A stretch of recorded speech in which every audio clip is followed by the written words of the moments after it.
En el siguiente estudio comparativo se relacionarán todo sobre los saberes de carácter doctrinal, que van configurando conceptos y o categorías duras que habrán de ser la vertiente de cada uno de los aspectos que conforman el apartado del constitucionalismo en México y los medios de control del mismo.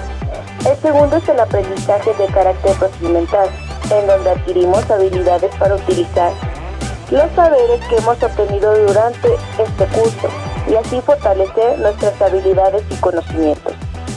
El amparo ha sido el elemento que históricamente ha permitido el desarrollo de las sociedades del Estado en el que conocemos.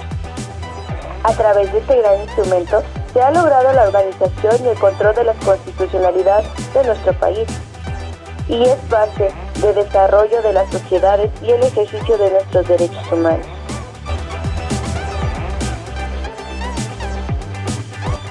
Acción de inconstitucionalidad. Se alega una contradicción entre la norma impugnada y la Constitución Federal. Al igual que la controversia constitucional y el juicio de amparo, la acción de inconstitucionalidad no procede contra derogas hechas a la Constitución.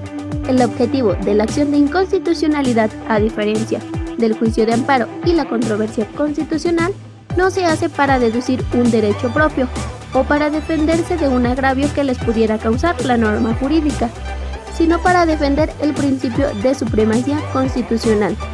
Aun cuando se trata del medio de control constitucional con mayor presencia en las constituciones locales, existen variaciones en los sujetos legitimados, tratamiento, órgano competente y efectos de las sentencias, que hacen a la controversia constitucional de índole local muy heterogénea, lo cual hace necesario se advierta las diferencias existentes en su regulación.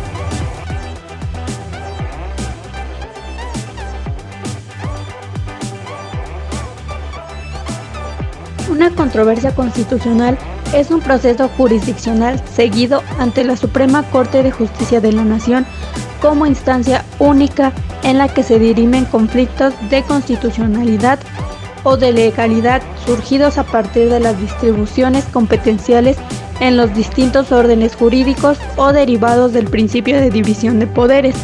En este sentido, cabe hablar de tres categorías generales de conflictos.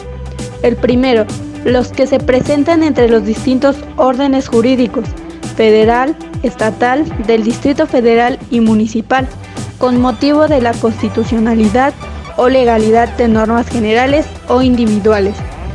El segundo, los que se presentan entre órganos de distintos órdenes jurídicos con motivo de la constitucionalidad o legalidad de sus normas generales o individuales. El tercero, los que se presentan entre órganos del mismo orden jurídico con motivo de la constitucionalidad de sus normas generales o individuales.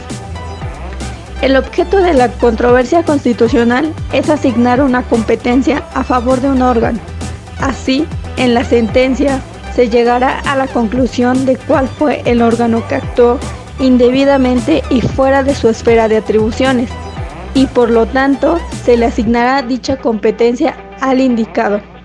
El promovente plantea la existencia de un agravio en su perjuicio cuando un poder o autoridad realiza un acto o emite una disposición de carácter general, como son una ley, un reglamento o un decreto, y con ello ejerce funciones que le corresponden a otro poder o nivel de gobierno.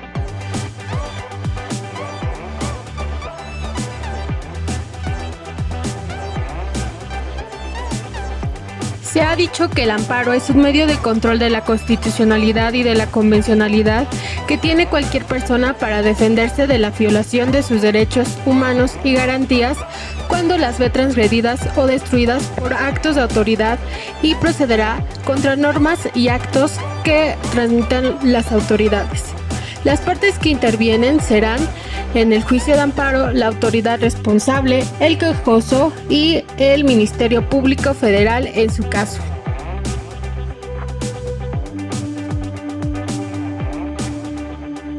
Para que inicie el juicio de amparo se necesita que el gobierno lo solicite, instancia de parte agraviada, pero antes debe tener un interés jurídico o un interés legítimo, por lo que el acto de autoridad debe de afectarle directamente o de manera indirecta en virtud de su especial situación frente al orden jurídico, agravio personal y directo.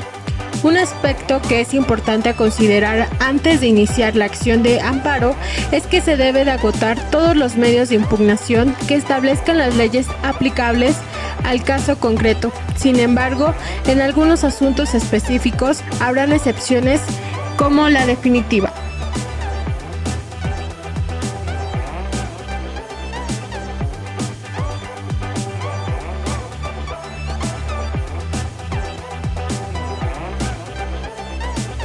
Tipos de amparo. Existen dos tipos de amparo en México: el amparo directo y el amparo indirecto.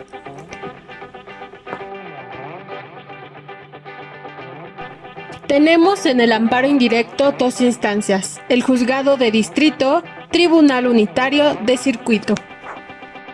Mientras que en el amparo directo tenemos al interés jurídico, al tribunal colegiado de circuito,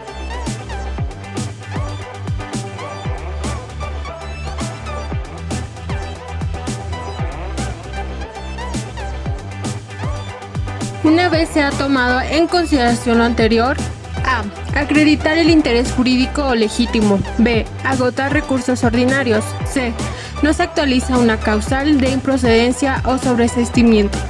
Seguirá la etapa procesal correspondiente. Dicho en otras palabras, su desarrollo tendrá el carácter de un proceso judicial con todas las etapas de un proceso judicial.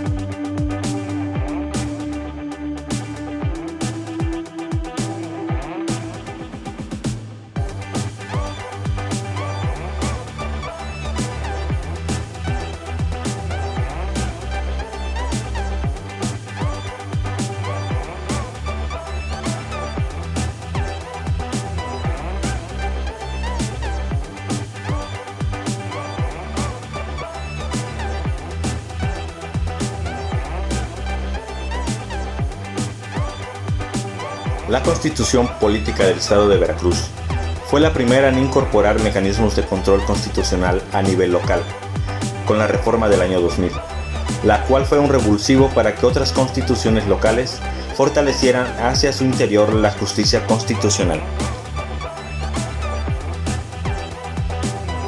Entre los mecanismos previstos por el texto constitucional se encuentra la controversia constitucional, regulada por el artículo 65, fracción primera.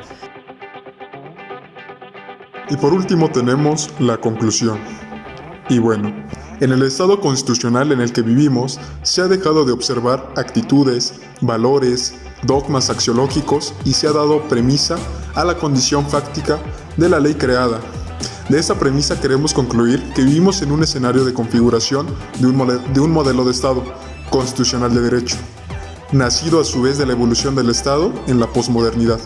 Es innegable que en el desarrollo de la sociedad han surgido cambios, puesto que la realidad no solo se tiene que acomodar a la Constitución, sino viceversa. De esto partimos que muchos de los medios constitucionales en México han sido los instrumentos protectores de nuestros derechos fundamentales, pero también lo han sido las autoridades encargadas de hacer valer estos medios. De esta manera, la definición decimos que por las controversias constitucionales, la formulación legislativa del derecho y la enseñanza de la ciencia jurídica nos lleva a vislumbrar panoramas poco aduladores donde la fuerza del ejercicio normativo y las determinaciones que de ella emanen no serán necesariamente producto del valor de justicia, sino del poder político, económico y que por definición es un contrasentido de la verdadera justicia. Mas existe la esperanza de que en la época en la que hoy vivimos y los tiempos que hoy pasamos, la conciencia jurídica respecto de la supremacía del Estado constitucional se reivindique en el cultivo de los valores. Gracias.